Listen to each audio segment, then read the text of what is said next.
So just take one very last point, just up to here.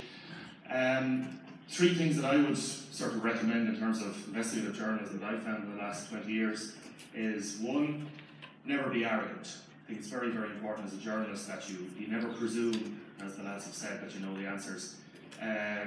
Secondly, I suppose, to get that balance between befriending the victims or the people telling the story and getting them to get your trust, and yet to remain, you're not part of them.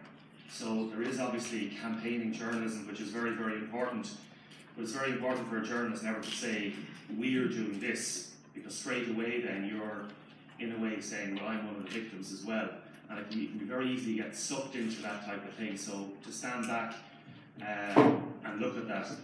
And the other simple thing is the way the media is going, and it's even more so now with the amount of work that journalists have to do, particularly in local papers and local radio stations. There's great stories out there in towns and cities, but because of cutbacks within newsrooms, they're basically not given a chance to go out and do the stories.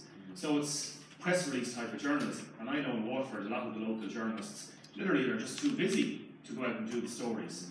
So it does come down to the journalist saying, okay, I'm going to go out in the evening time, or I'm going to follow this up. And the normal procedure, the way the system works, is it works against you. And most stories don't get told because journalists basically don't follow up the leads. And if there's one message I would have over my years, is that if you think there's something there, follow it up and keep going after it. Even if it's a pain and you're just thinking, why am I doing this? Why am I here? This is more hassle than it's worth. I'm getting abused for asking these questions. And I think those 3 points are exemplified with the two lads. By the way, I don't agree with it, and I'm not an anti-TV3 thing. I don't agree with the title Crime Wave because it didn't reflect the facts that crime had actually gone down. That just blew my mind. Or he has a lot of bad bombs as well.